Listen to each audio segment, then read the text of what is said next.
morning, everyone. Welcome to Nonprofit Driven 2021. My name is Kathy Taylor, and I'm the Executive Director of the ONN. And we're so excited to be with you for these first couple of days of our conference. I know I wish we were all here together, face to face, drinking coffee, having muffins around a station in some venue, but unfortunately, we're still here on Zoom, and we really look forward to connecting with you over the next couple of days. I know that we've tried to create a virtual experience for you that you can enjoy, and we're really excited about what the next few days will hold.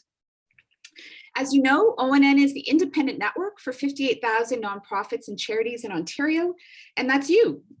All of you that have joined us today are part of our network, and we're so proud to work alongside with you as we advance public policy priorities to support the nonprofit sector here in Ontario. As our policy priorities fall into a few different, we call them affectionately our buckets, and our buckets of our data, our regulatory environment, our people, and our finances really drive the work that we do for and by and with the sector. And this year's conference, you will see us, so many of the sessions relate to these buckets in our policy priorities. So they're interwoven throughout the conference, including topics such as the care economy, data, racial justice and decent work, community finance, and of course, the Ontario Not-for-Profit Corporations Act. We hope that this year's conference will capture some learnings and reflections from this past year, and you will certainly hear that in many of our sessions. I know we have so much to learn from the pandemic and the experiences we've all had together over the last little while. However, we want to be clear that our emphasis is on the future. You know, what is the sector's role to drive systemic change in the future?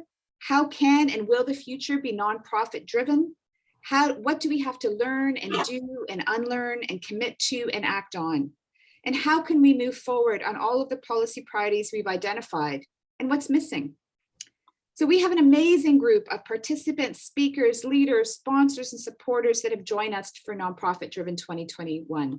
Over 475 sector leaders are with us over these 2 days, which is amazing given that, you know, we're all getting a little tired of these Zoom events. And they're from all over Ontario and all across Canada. A couple of housekeeping things. We've certainly learned a few lessons from doing virtual convening over the last year and a half. And one of our values at ONN is continuous learning. And one of the things we've learned is we need to make sure there's breaks between every session. So you will see that there's 15 to 30-minute breaks between every plenary and breakout session. And we encourage you to take a break from the screen to network or connect with other participants during this time. We also have less breakout sessions at one time, so it's both easier to navigate and a little less stressful for you in terms of choosing, identifying what you want to listen to. I do want to bring your attention to that the success of Nonprofit Driven and ONN as a whole is about engagement. We rely on engagement with our sector and to create dynamic and interactive discussions and learning and unlearning together, and that often means agreeing to disagree on things. We welcome and encourage your participation and interaction with other attendees and speakers throughout this conference. But to create safe spaces for all participants, we have created community guidelines. These guidelines set the tone for respectful spaces and interactions, and are available for your review right here on the platform in the Nonprofit Driven Library on the left side of your screen. So we really encourage you to take a moment and read those community guidelines that will drive our participation today. We have also made a commitment to accessibility across this event. And you will note we have welcomed ASL interpreters to our plenary sessions. Thank you so much, Dean and Christy, this morning. And closed captioning is available for all of our sessions. So you can also access accessibility options on the top right of the feed loop screen, which is a little icon, and it gives you a variety of other accessible options. You will see ONN staff and board members throughout the conference. Please connect with us on the networking tab and email us at any time to further build your connections and share insights and information with us. A note that we are fortunate to have such great sponsors supporting this event. We'll hear from them throughout the conference, but a special thank you to our presenting partner, the Ontario Trillium Foundation, and to all of our connectors who support our year-round advocacy and policy work. My final housekeeping, a welcome package was sent to all of you in the advance of this conference, and that will provide you with all of the information you need to engage in this event. If you've already viewing this, obviously, congrats, you've logged on, that's the first step. If you do have tech issues or tech questions, put them in the chat. We have a wonderful team we're working with from Reveal Events that will handle all of your tech questions or issues throughout the conference. To select a session, when it's time for a breakout session, you go to the left side, click on the session, and that screen will pop up in the middle of your screen, that window, and you can make that window smaller or larger to view the session. There's also a feature under sessions that you can click on. It looks like a little calendar icon, and that will give you advanced views of the schedule. So you can take a look at however you prefer to look at the schedule for the next 2 days and see everything that's there. We will provide recordings to all of you within 1 week of the conference. We need a bit of time to edit them. So you'll get an email and they'll be on this FeedLoop site. So I know that's a popular question. There's a couple sessions that will not be recorded, and that's clear on the schedule so that you can see what's not being recorded. And finally, there's a chat box. When you're in the lobby, the chat box is on your right, and that's for the whole conference, the lobby chat. But each session also, when you're in a breakout session, will have its own chat box, again, on the right. So there are two, you will see when you're in a session, it's a session chat. And if you go back to the lobby, there's a lobby chat for the whole conference. So enough of the housekeeping, and let's get on to the content. I'm delighted to introduce our MC and welcome back Garvia Bailey. Garvia was with us last year. She's a gem. We're so excited to work with her. She's a storyteller, broadcaster, host, producer, co-founder of Jazzcast. She's been an on-air producer with CBC, and she's a sought-after moderator, workshop facilitator, and works for a number of nonprofits and volunteers for a number of nonprofits over her career. She's recently launched Media Girlfriends, and we really are excited to have Garvia walk us through the conference in 2021. So welcome, Garvia. Oh, thank you so much, Kathy. It is such a pleasure to be here with all of you again. Really happy that you invited me to come back. That's great. I think that's a high five for me. Thank you. I can't think of really a more crucial time to have these conversations for this sector. I've always had deep admiration for the not-for-profit sector. And last year, I got to peek behind the curtain and saw conversations, the insights, the learning, but most importantly, I saw the level of care you all bring to your work. I have no doubt that the next couple of days will only deepen that commitment to care. But you know what? Less about me, less about you, more about me. Can we talk about me? My job today is to tell you what's what. I know I don't have to point out where the bathrooms are because I would assume you likely know where those are already. I will let you know what's happening throughout the day, let you know what to expect, and generally just kind of keep things moving along at a pace that is good for all of us. Not too fast, not too slow, just right. All right. It's my pleasure to welcome Senator Constance Simmons, a retired senator with the Métis Nation of Ontario. She is Cree Métis from Northern Saskatchewan. She has had a 40-year career as a social worker, specializing in forensics and forensic psychiatry outreach with a focus on addictions, mental health, and trauma recovery with Indigenous peoples. Constance is a ceremonial woman with a pipe carrier. She currently sits as the elder in residence for the Faculty of Law at U of T and is a guest elder with the Dali Lana School of Public Health, Indigenous Division of Wakibinas Bryce.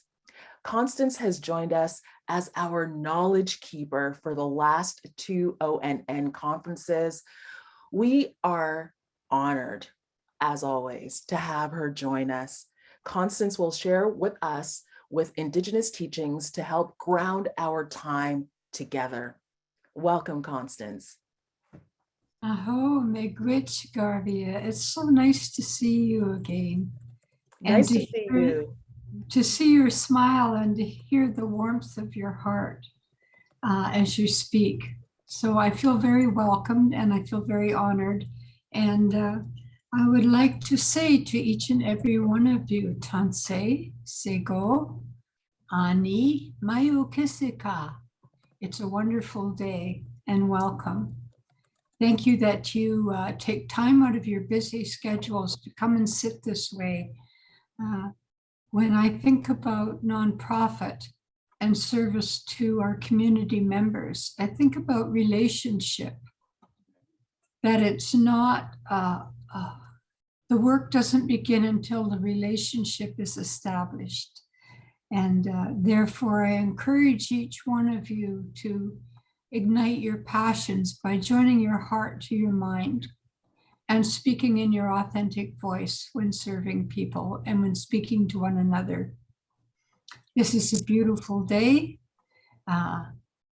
We can take a deep breath and relax and enjoy one another's company. And I am ever grateful that in these days, these hard days of the pandemic, that we have the technology to overcome and to still come together and to still serve. And our people are really hurting during this time. And therefore, to serve is the utmost importance.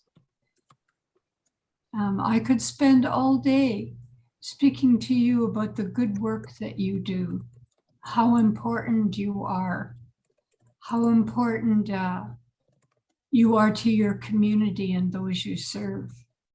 And I'm always thinking about in my prayers, Creator, if I do something wrong, have my ancestors bring me to their fire and join me in their dreams, in my dreams, and press down on my heart so that in a gentle way, so that I may learn what I need to learn in order to become a better servant. And I hold that prayer for all of you as well.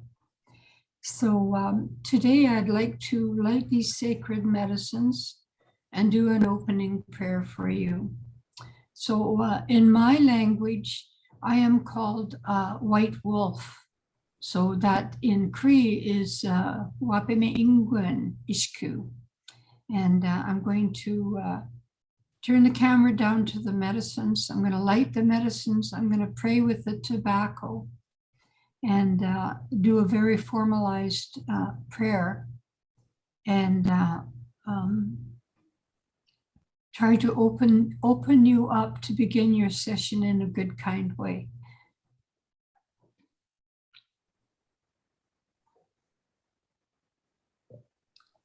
So today I am lighting the sage. I am lighting the sacred fire. And on our sacred fire, we burn medicines. Tobacco is what we pray with. And when we lay the tobacco down, we are setting the intention for the reason for us to come together. And you can see here I have water and I am opening up the sacred medicines and smudging them down.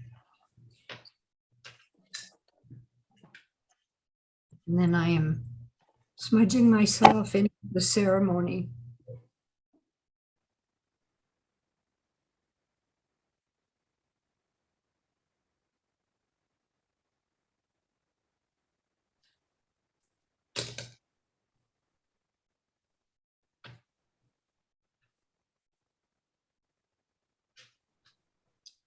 And taking the tobacco,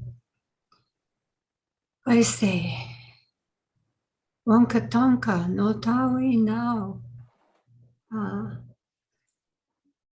Dijnaka Wapeme Inguen Ishku Makoa Dodam, Treaty 6 Territories of Northern Saskatchewan. I am White Wolf Woman. I am Bear Clan. My people come from Treaty 6 of Northern Saskatchewan. And I am standing before all of creation today with a heart of gratitude to give thanks that we can assemble in this manner and overcome our isolation, to be together, to sit together, to hear one another in a respectful and good, kind way.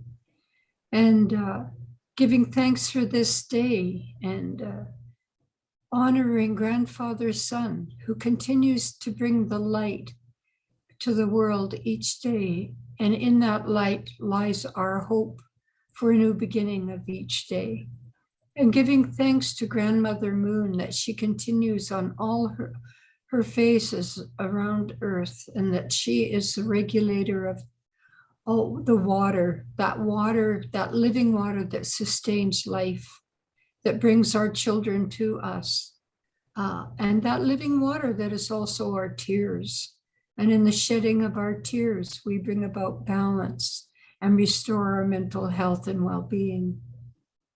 And then to giving thanks to our ancestors, acknowledging that we stand here today on the shoulders of our ancestors, that they walked the earth, that they said those prayers, that they suffered hardship, that they sacrificed much in order to maintain the thread of our culture.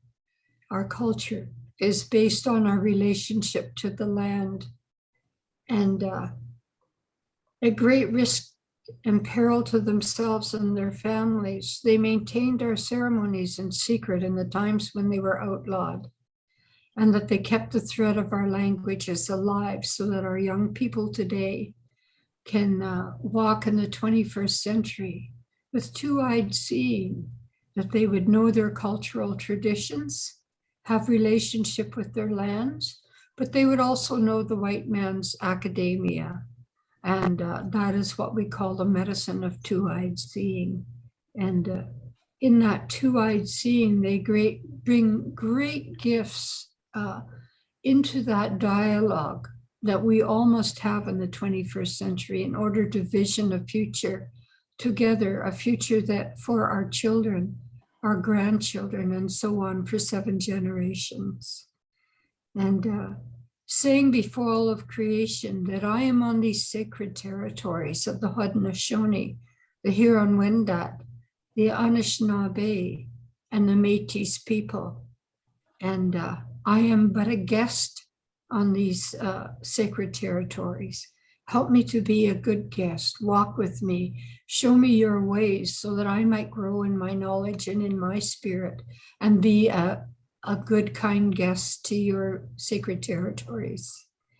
And giving thanks for each one present, giving thanks to our organizers and our technical people and our interpreters, that they have worked so diligently to bring this about and to ensure that communication is available to everyone.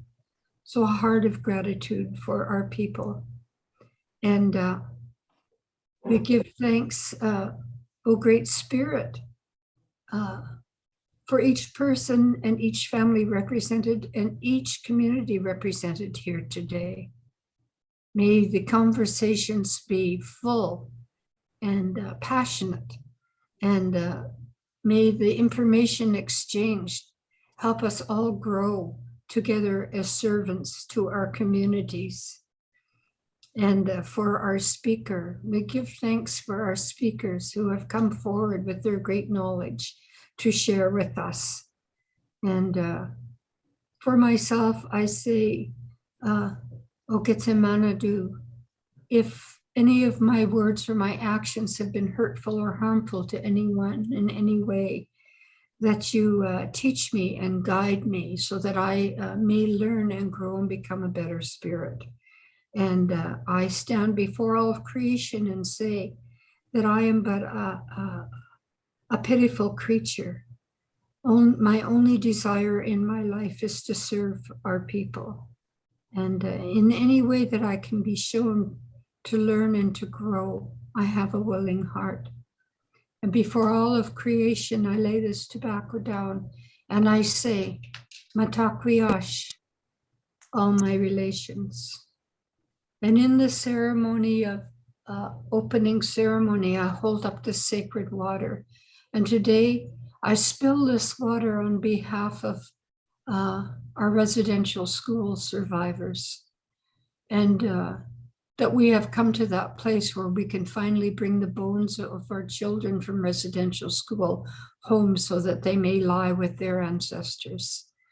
And to say that in the 21st century, we must have allyship, and I encourage allyship, because it is through the voices of the settler folk and the indigenous people of this land that we can protect the land and the waters, which we must do, and that we can vision a better future through dialoguing and changing the discourse of our bodies of governance that is more inclusive, and that we all have the same opportunities. So lifting this up on behalf of the residential school survivors and drinking this water.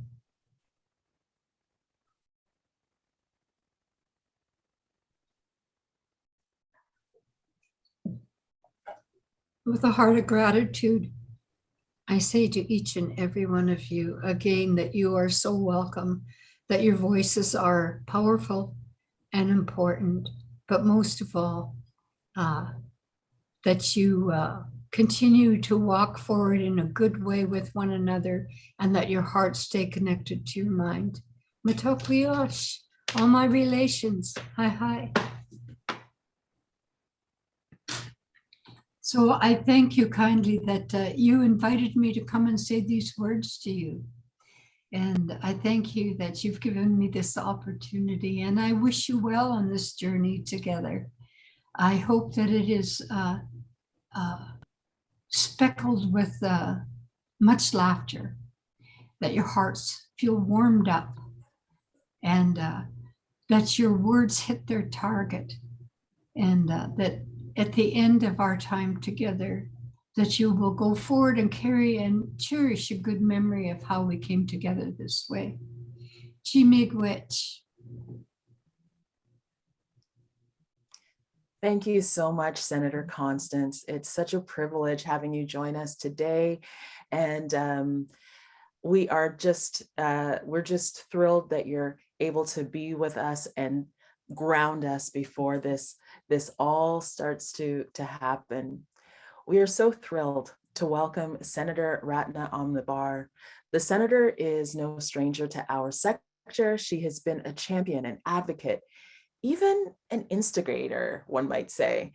We're so happy that she has joined us in conversation, a virtual fireside chat. This is a woman whose career I've been watching for so many years, and every time she speaks, I hang on every word. She's here to share her thoughts, her lessons learned, and ideas about the future of the nonprofit and charitable sector. We're so delighted that ONN's Vice Chair of the Board of Directors, Mina Kota, will be joining the Senator for this chat. Welcome, Senator Omidvar and Mina. Over to you, Mina, to get this chat rolling. Thank you so much, Garvia, for that introduction. Good morning, everyone, and good morning, Senator. Such a pleasure to have you join us here today. Good morning, Mina. It's wonderful to be here, although I really would like a fire, and I would like a side, and I would like a chat, but hopefully we'll get to that. Can you just give me a heads up if I am too loud or too soft? Is the voice coming? Your sound is great to me. Thank you. And I agree. Let's imagine that we are sitting by the fire, sipping coffee or something and chatting. Exactly. Let's try and do that. Excellent. Well, there are so many things that we could chat about today. As Garvia mentioned, you're a great friend to the sector and have just been working on so many issues that impact all of us so much. But where I'd love to start this conversation is by talking about the idea of advocacy. You have been an advocate through and through for so much of your life and your career, first as a newcomer and then as a philanthropic leader, and now, interestingly, as a senator working on the inside of government. And so I was wondering if you could share with us, what are some of your current advocacy priorities that you're really working hard on these days?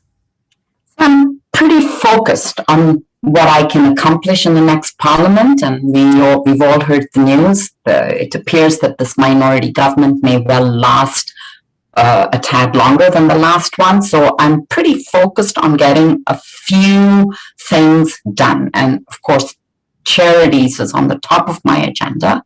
I would like to ensure that the bill to change the Income Tax Act so that charities can work with non-charities within a framework of accountability is passed not just in the Senate as it was in the last parliament, but makes its way through the House of Commons and gets called into law. That is my very top priority. But in addition to that, I am working on ensuring that the idea of having a place in government, a home in government, deeply embedded within the machinery of government, that too is accomplished, as well as ensuring that the CRA can change its form so that we finally can gather evidence in this country about the profile and demographics of governance in the not-for-profit sector. So I can get pretty granular, but charities is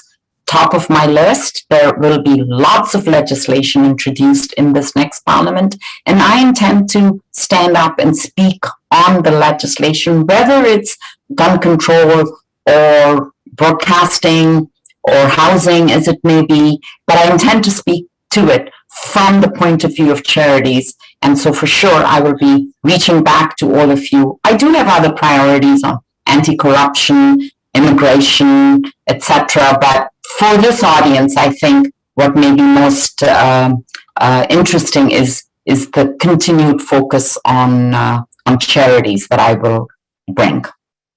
That's wonderful. Thanks so much. So a lot of interesting work on the plate.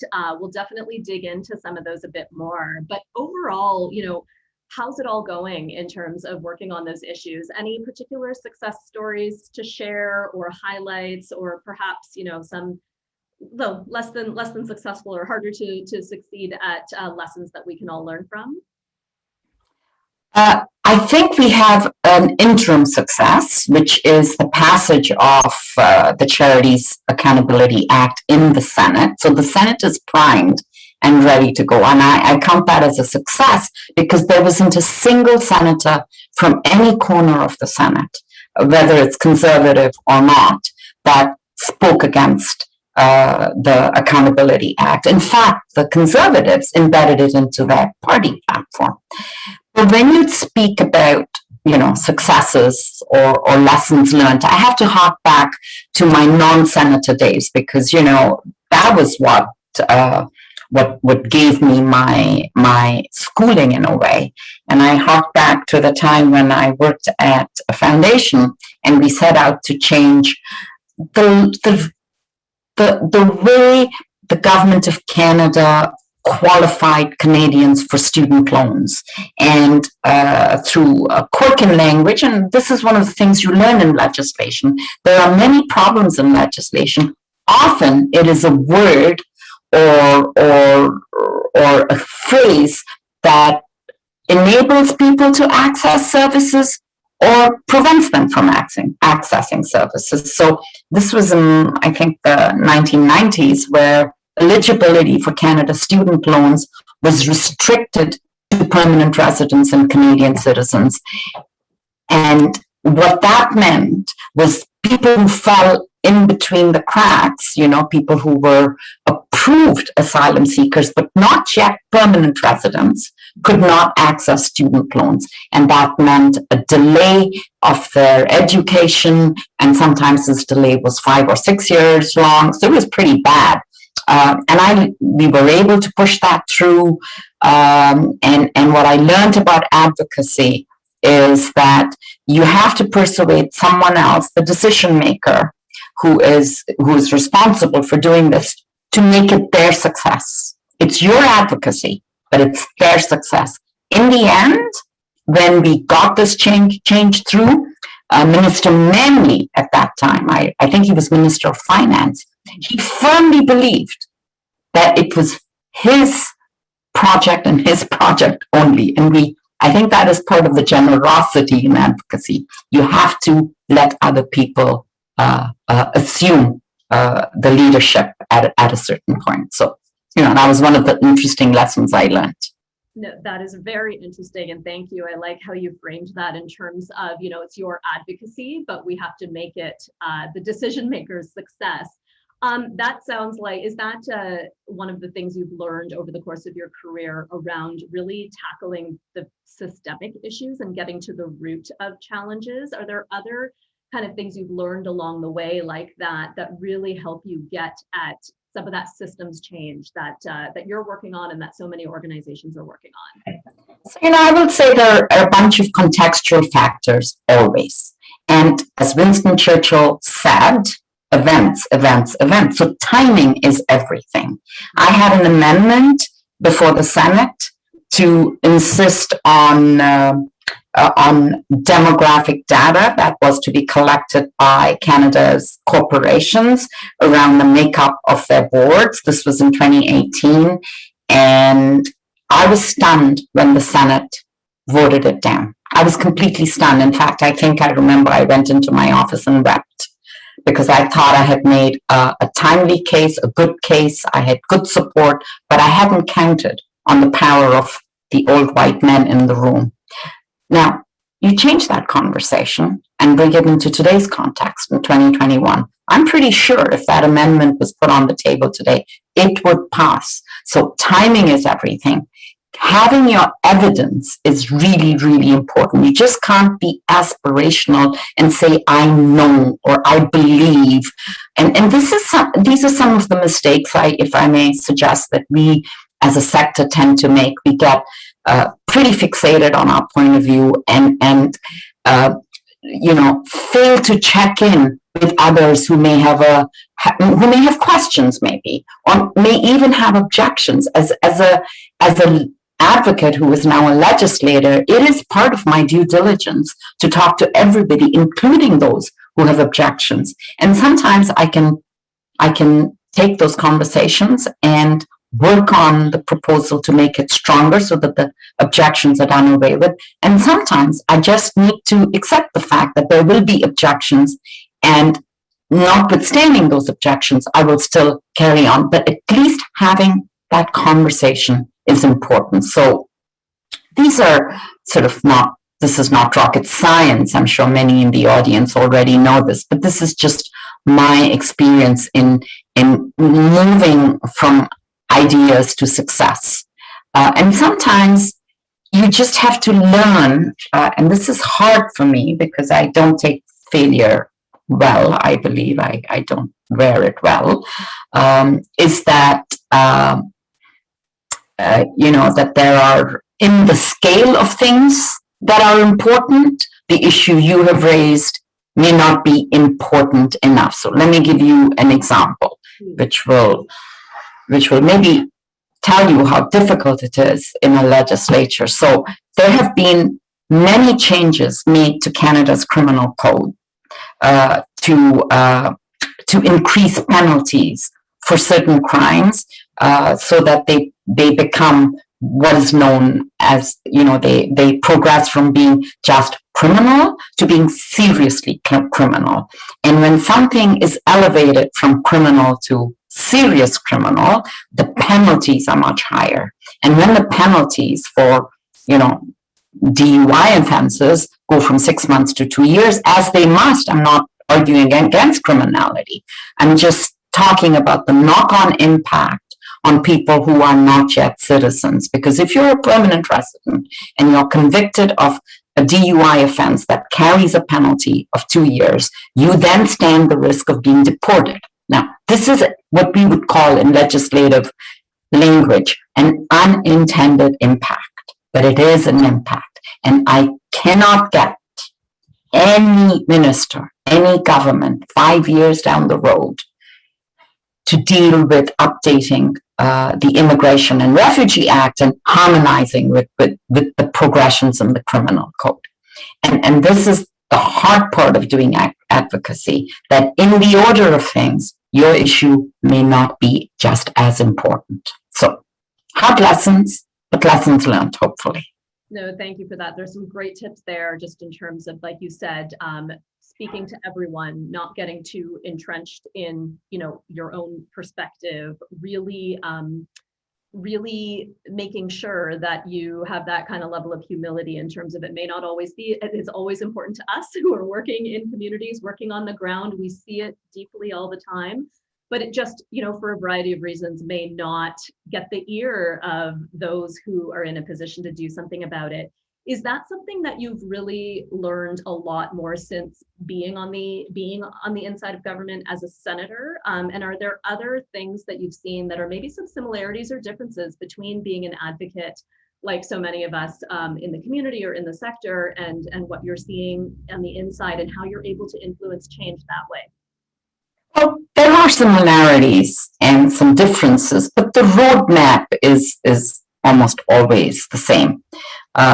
You have to have your idea well crafted based on evidence. You're well served if a public policy institute of note backs you up by writing a paper, if there are academics that are allied around it, that you have a clear constituency of stakeholders to push for change. But there are differences, and the differences are when you're in the belly of the beast, the beast being Ottawa. There are political considerations always, and you have to know the individuals and how to approach them. Relationships matter, and as we all know, we have 40 or something close to 40 new ministers, many of them in new portfolios, and on the issues that I deal with, I'm going to have to get to know a whole lot of new ministers and learn how to work with them.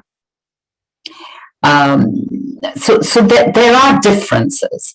And the other thing you realize when you're on the inside is that sometimes the timing may just not be right, or that that some things are actually outside the control of the minister and in the hands of the public service. And that then takes a whole different sort of nuance, because public service is bound by its own considerations. So, understanding the limitations, and let me just put it in perspective. We're all working, I'm sure many of us are working on the Afghanistan situation. My inbox is flooded with heartrending cries for help. I am working with government, but I understand that they too are working flat out, and that sometimes the capacity simply is not there to meet the need, and even to get up to capacity takes time. So, we're trying to get more legs on the ground in Pakistan. That takes time. So, that is a real life example of some frustration, which requires patience. And certainly the big difference is that I have access to ministers, and I have access to their policy staff, and I have access to people in power. And that makes a difference as well. No, thank you for that. I was always curious about what the differences may be as an advocate on either side of government, but sounds like, yeah, relationship, time, and access, all things that, for many organizations that perhaps are resource thin or just small and have a lot of different priorities to focus on, just may not always have the kind of, for lack of a better word, luxury of those things. With the kind of organization in mind that may be in that situation, are there one or two things that you think, at the very least, when you're trying to build relationships with government or any decision maker, a couple of tangible things to keep in mind that are sort of, the most important, even if you don't have all the time or resources in the world? Are there a couple of messages you'd want to give to the sector or advocates in the sector about how to go about doing this? Well, I have been, I get approached regularly by lots of lobbyists, and I'm not going to call the sector a lobbyist, but you have days on the Hill and people come and see me. And what I have noticed is that the sector is less focused and less sharp in its ask. So I have sat in rooms with people, and I have listened with great interest to the wonderful work they do, and then I'll ask them, so what is it that you want me to do? And that's where it kind of falls flat. So you take a chapter from the books of lobbyists. Yes, there are a myriad of challenges facing the sector, and and money is always an issue. And so what I would say is you can be general, but don't leave the room of a decision maker or someone with influence without telling them 3 things that need to be done and that are possibly doable. Legislators look for success, and they look for ideas that they can hang their hat on. And so I would say use that by being inspirational and aspirational, as the case may be, but also be incremental and helpful to the legislators in leaving behind ideas that can actually be acted on. That is great advice. Thank you very much. Appreciate your perspective on that.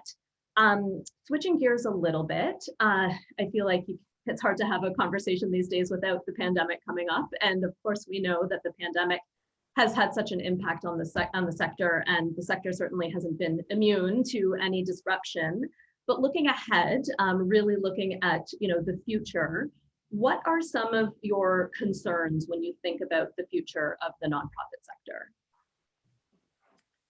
Well, my biggest concern about the future of the not-for-profit sector is that it needs to get the attention and respect that it deserves, not in words, but in action.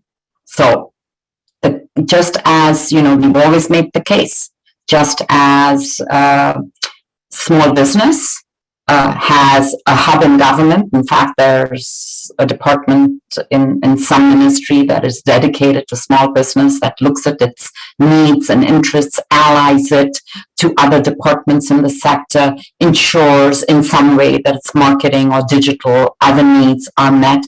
This sector, even though it is spread across the breadth and scope and scale of Canada, because it deals with issues ranging from sports to religion to environment to culture, even though there are line relationships with 100 departments maybe or agencies of the government, there is no single place where the government speaks to the sector as a whole. And I think that needs to happen sooner rather than later. So that's a big worry for the sector, that we use the next parliament to deliver on what I think is a glimmer of interest in the government's eyes. I know that the previous Minister of Employment, Social and whatever, ESDC, was up on the charities file, and we were talking to him about a home in government. Now everything's gotten shuffled, and I'm not quite clear where charities will land, because now there's a Minister of Housing, Diversity and Inclusion, and a Minister of Family and Children. It's not clear where and how we start that conversation again. So it's essential to start that conversation. I'm concerned that the Income Tax Act, which governs the sector, has not been reviewed for 50 years. And I'm concerned that the sector is withering because of the constraints placed on it, both in legislation and in regulation. And of course, I'm concerned about the big needs of the sector going forward, which are not met by any appropriate response by the government, which is its need for talent, its need for technology, its challenges on artificial intelligence, which are coming down the road, and its challenges on governance, and particularly inclusive governance. So again, when you look at these big challenges, how are we going to deal with them?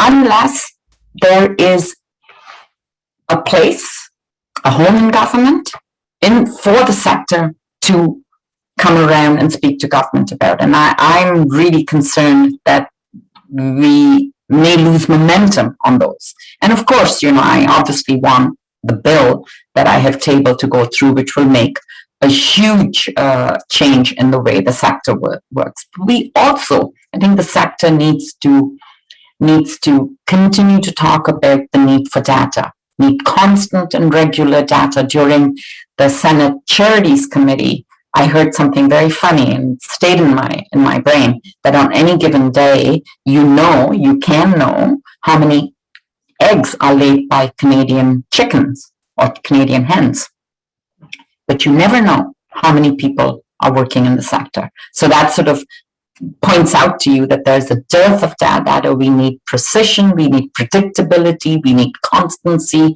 we need analysis, and we need to do that. So, I've sort of laid out a pretty big picture of challenges, but I will inject some optimism also into it. And the optimism coming out of the vaccine crisis is this: Canada and Canadians know that the sector is important for their safety, security, and survival. We delivered hands down to Canadians when we delivered food to them when they were sick, when we provided mental health services online, when shelters were ramped up for when women needed protection. We've proven our case to them during these last year and a half, during these last 18 months. So I think we are on some good solid ground to take our wins further and change them into lasting and spin them into lasting change. Thank you for that. Some wonderful hopes and aspirations there, particularly in relation to the challenges that lie ahead. On that note, in terms of how the sector just really stepped up, as you said, and really demonstrated and delivered, particularly during this crisis.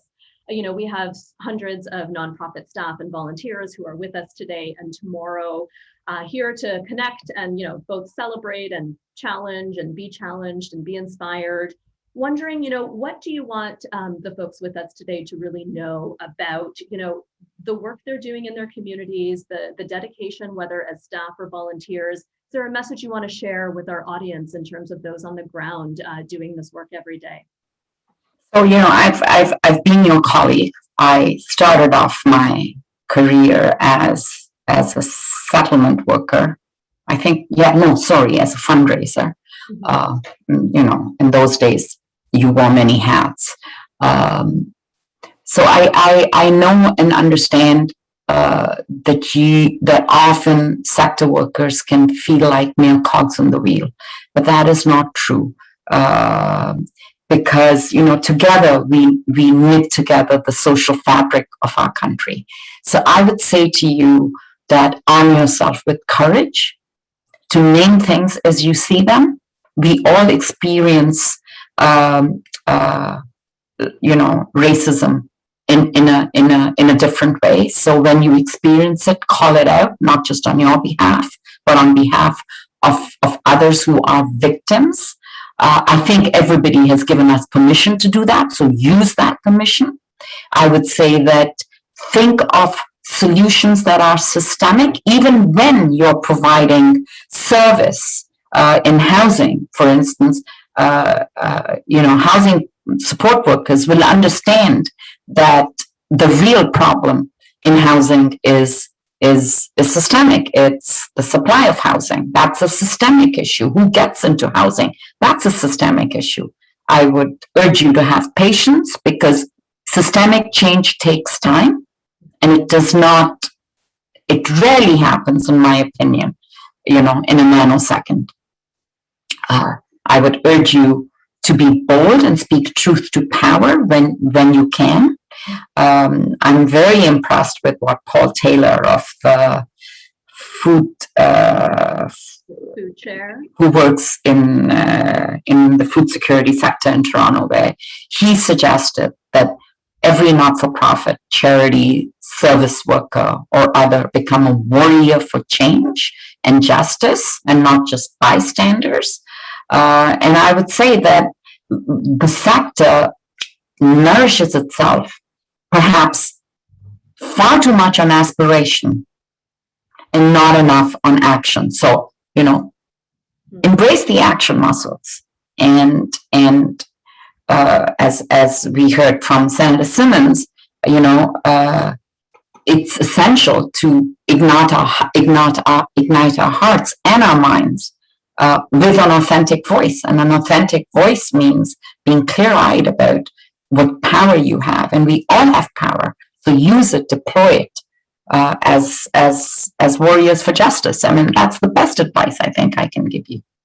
No, thank you. And I like that idea of aspiration and action versus action, and warrior for change. I think we're going to note that one throughout the next couple of days for sure. Senator, just one last question building on that for you. There's a lot of emerging leaders with us today, a lot of, wonderful new up and coming leaders in the sector. Beyond what you've shared, is there something in particular that you want to tell them? And the many folks with a view to where we're going and where we should be going as a sector. Thank you, Mina, for that question. I think the community of emerging leaders is ever expanding because leadership is always emerging. It's never found. I think of myself very much as an emerging leader too. So what I would say to you, emerging leaders, is to make sure you're connected with the real voices of the people. Not that institutions don't have voices, but it is the people who have voices, and always connect.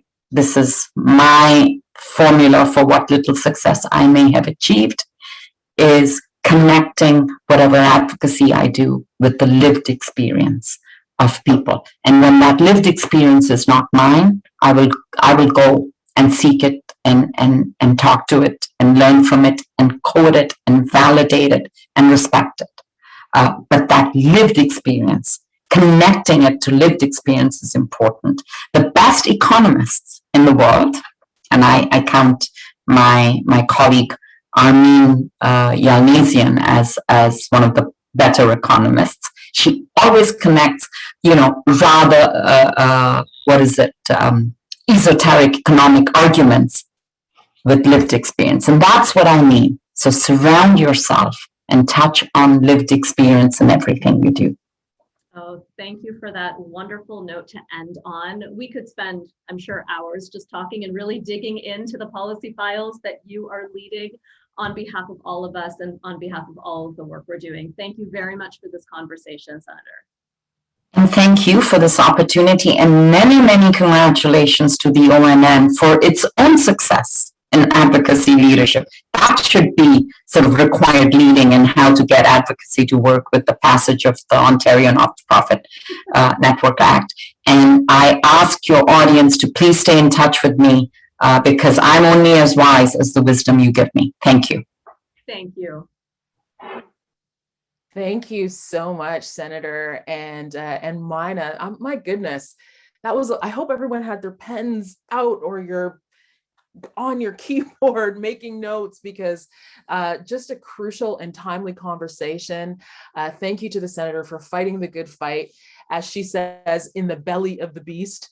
And there was just so many great takeaways around solidifying your vision and that whole idea of more action and less aspiration. An excellent, excellent Q&A. Thank you so much. Senator, can I ask you one quick question? Of course. I was wondering, you have been in it for the long haul. You have been fighting the fight. And I know that this past year, for those in this sector, has not been an easy year. And I just wonder about how you take care of yourself. Like, the whole idea of burnout is so real in this sector. And I just wonder about the self-care that you engage in, and what you might encourage people to do so that they have that stick-to-itiveness that you've brought to your work. Oh dear. What helped me survive, especially last winter, was mapping my day. I would map my day. I'm a very practical, pragmatic person, as you can see. I'm not going to tell you that, we should take meditation or whatever may work for other people. What worked for me was a schedule. That no matter what, I had a schedule, I had a routine. I was going to do my 1 hour walk. I was going to practice the piano for an hour, and I was not going to stream until 9 o'clock at night. And I was going to work and connect. So, I did get a little discouraged last year. I will admit to it. But again, sticking to a schedule and a plan is what makes me who I am. It helps me stay healthy. Maybe not the answer you were looking for, but there's my answer. And also, little things like this room that is on Zoom. I took pains to put up artwork and plans so that people could see me in my environment. I love color, so there's, Frida Kahlo all over the walls. So just to bring my real self into these rather distant meetings, that also helped a lot. That helps for sure. Thank you so much for taking the time today. This has been fantastic. Always wonderful to see you. Keep up the good fight, Senator. Thank you so much, Garvia, and good luck to your conference. Thank you so much. Well, so much to think about. My goodness. I want you to remember that you can connect with the Senator or with Mina through our networking tab on our conference site. And just like that, that's a wrap for this plenary. We'll see you back here for our next plenary. It's at 1:30, and that's 1:30 sharp, okay? In the meantime, 2 great sessions are happening at 11:15. So you have a little bit of time to, pet the dog, let the dog out, give the dog treats, maybe get some coffee for yourself. There is a panel discussion on the role of community organizations in times of crisis. Yes, and a workshop on digital transformation with our friends at Canada Helps. Then over lunch, be sure to join OTF Resilient Communities Fund AMA. That's an Ask Me Anything at 12:15. Also over lunch, be sure to check out A Fun Mess with Alwyn Wilson, who will take you through creating a visual journal to reflect, connect, and imagine. I'm going to tell you, journaling has been the thing that has helped me through this last little while that we've had. Don't forget to continue networking, connect with each other by using the networking tab to connect with people directly. And I've got a few housekeeping reminders. On the menu, on the left side of your screen, you'll find ways to explore nonprofit driven through networking. There's a scavenger hunt, there's sponsor, ask me anythings, and most importantly, finding your breakout sessions. Okay, the lobby chat for the whole event is on the right side of your screen as well. Please explore and connect there. Tech support, so important, right? If you can't hear, if things are going sideways, if you can't see what's happening clearly, our tech team from Reveal Events is available all the time. They're here. Click on the tech bubble on the bottom left of your screen. And remember, there is lots of time to earn your points in the nonprofit-driven scavenger hunt. Click on the scavenger hunt tab on the left side of your screen and find out more on the how to in the lobby. Everything's happening on the left side of your screen, right? So it's all there.